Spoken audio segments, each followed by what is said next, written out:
ગુજરાતમાં છેલ્લા ઘણા સમયથી આમ તો એવું કહેવામાં આવી રહ્યું છે કે ચોમાસાએ વિદાય લઈ લીધી છે, પરંતુ આ જ ચોમાસાની વિદાય પહેલા હવે ગુજરાતમાં માવઠું પડી શકે છે એવી શક્યતાઓ દેખાઈ રહી છે।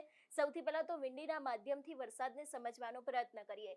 ખાસ કરીને 25 તારીખ જે સમયે આ વરસાદી રાઉન્ડ શરૂ થવાનો છે એ દિવસની જો વાત કરવામાં આવે તો અત્યારે હાલ ગુજરાતની આસપાસના જેટલા પણ વિસ્તારો છે, દરિયાકાંઠાના વિસ્તારો છે, ત્યાં ક્યાંક વરસાદ જોવા મળી રહ્યો છે। ખાસ કરીને જો વાત કરવામાં આવે દક્ષિણ બાજુ આની સીધી અસર જોવા મળવાની છે, એટલે કે સુરત છે, વલસાડ છે, તે બાદ ભાવનગર છે, ઉના છે, જૂનાગઢ છે, અહીં ક્યાંક વરસાદ પડી શકે છે એવી શક્યતાઓ લગભગ 25 તારીખની આસપાસ જોવા મળી રહી છે।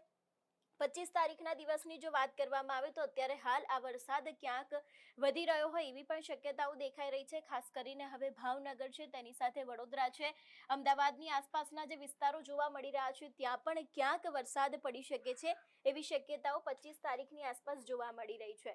ખાસ કરીને હવે જો આગામી દિવસોની વાત કરવામાં આવે ને આગામી સમયની વાત કરવામાં આવે 25 તારીખની બપોરથી ક્યાંક ને ક્યાંક આ વરસાદ છે તે વધારે તીવ્ર થતો હોય એવું લાગી રહ્યું છે। દ્વારકાની આસપાસના વિસ્તારોમાં ભારે વરસાદ પડશે, જૂનાગઢમાં ભારે વરસાદ પડશે, જામનગરની આસપાસ પણ ક્યાંક ઠંડા પવન ફૂંકાઈ શકે છે એવી શક્યતાઓ છે। એ બાદ જો વાત કરવામાં આવે કે જે પ્રમાણે દાહોદની આસપાસનો વિસ્તાર જોવા મળી રહ્યો છે એ પ્રમાણે અહીં પણ ક્યાંક ભારે વરસાદ પડશે અને ખાસ કરીને જે દક્ષિણ બાજુ આની ભારે અસર જોવા મળી રહી છે, જેમાં સુરત છે, વલસાડ છે, અહીં પણ ક્યાંક ભારે વરસાદ જોવા મળી શકે છે એવી શક્યતાઓ 25 તારીખની આસપાસ બપોરના સમયે પણ જોવા મળી રહી છે।